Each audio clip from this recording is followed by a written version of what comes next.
The Gulfstream 650 is a large business jet produced by Gulfstream Aerospace. The model is designated Gulfstream GVI in its type certificate and may be configured to carry from 11 to 18 passengers. Gulfstream began the G650 program in 2005 and revealed it to the public in 2008. 650 was formerly the company's largest and fastest business jet. The aircraft project was named the 2014 winner of the Collier Trophy for having strengthened business aviation through significant technological advancements in aircraft performance, cabin comfort, and safety. The 650R is an extended range version of the G650, adding about 500 nautical miles of range. The 300th was delivered in April 2018, just over 5 years since introduction in December 2012. The 400th was delivered in December 2019, 7 years after the type's introduction. The 500th was delivered by Gulfstream's Appleton Completions facility in September 2022.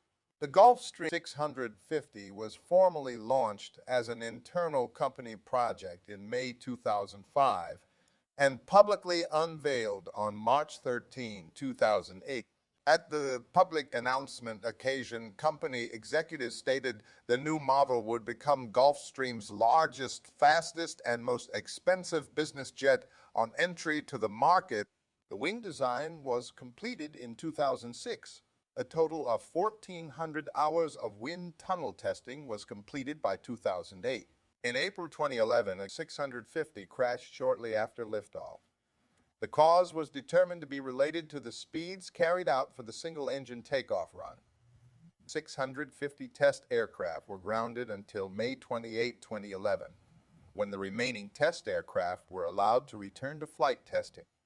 Its first delivery was to an American customer, Preston Hen, on December 27, 2012. Had a nominal list price of $64.5 million in 2013, but there was a 3-year waiting list. Some aircraft produced for delivery in 2013 sold for more than $70 million to buyers that wanted to take immediate delivery. After rising to $173 million in 2014, initial enthusiasm dissipated and the value of pre-owned G650s stabilized at $50 million after the competing Bombardier Global 7500 was certified in 2018. On May 18, 2014, Gulfstream announced at the annual European Business Aviation Association exhibition that it had developed an extended range version called the 650R. The 650R attempted 2 world records from New York to Beijing to Savannah in February 2015. The same year, 650R set a new record for the longest nonstop flight by a purpose-built business jet flying 8,010 nautical miles from Singapore to Las Vegas with 4 passengers and crew. The record was surpassed by a Bombardier Global 7500. Also in May 2014, Gulfstream confirmed that the G650 would be offered to the United States Air Force for its program ground surveillance and targeting aircraft. The still emerging requirements call for an aircraft with a 10-13-man crew and a belly, mounted radar 3.96 meters, 1320 feet long. However, during the fiscal 2019 budget rollout briefing, it was announced that the Air Force will not move forward with an E-8 replacement aircraft. Funding for the JSTARS recapitalization program will instead be diverted to pay for development of an advanced battle management system. In September 2018, Gulfstream was conducting testing at London City Airport to certify the aircraft to perform steep approaches.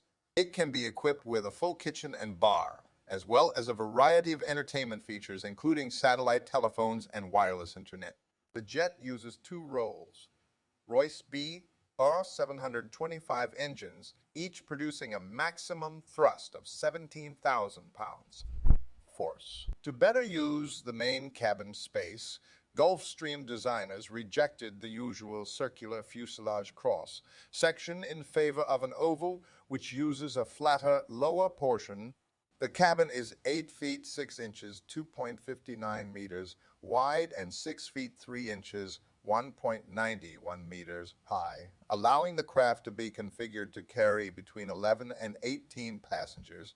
The fuselage and wing are constructed mostly of metal, while composite materials are used for the empennage, winglets, rear pressure bulkhead, engine cowlings, cabin floor structure, and many fairings.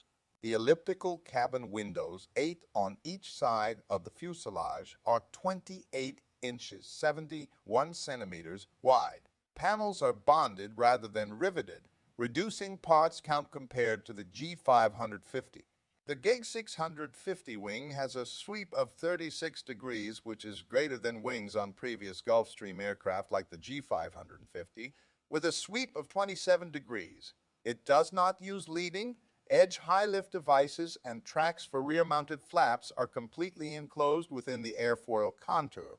The wing's leading edge is a continuously changing curve, and the airfoil varies continuously from root to tip. The aircraft also incorporates winglets. The aircraft controls are completely fly-by-wire, with no mechanical control between pilot and flight surfaces. The surfaces are moved by dual hydraulic systems. While most newer airliners now employ fly-by-wire technology, the G650 was only the second fly-by-wire business jet after the Dassault Falcon 7 and before the Embraer Legacy 500. On April 2, 2011, the second 650 test aircraft crashed during takeoff from the Roswell International Air Center, New Mexico, killing the 4 Gulfstream employees on board, 2 pilots and 2 test engineers. The aircraft was conducting a takeoff performance test during which an engine failure was simulated by reducing the right engine's thrust to idle. The G650 became airborne briefly at a high angle of attack before its right wing tip hit the runway. Then it slid on the ground, struck a concrete berm, and caught fire. The National Transportation Safety Board, NTSB, determined the probable cause of the crash was an aerodynamic stall of the aircraft due to a failure to properly develop and validate takeoff speeds involving persistent and increasingly aggressive attempts to achieve a V2 speed that was too low. It found that Gulfstream's investigation of the 2 previous uncommanded roll events was inadequate. Following the crash, Gulfstream raised the V2 speed of the G650 from 135 knots, 250 kilometers, to 150 kilometers. The NTSB accused Gulfstream of withholding information which the company denied. The NTSB also objected to Gulfstream's use of legal counsel during the investigation. Thank you for watching. Don't forget to please like and subscribe. If you have a topic you would like to suggest, leave a comment.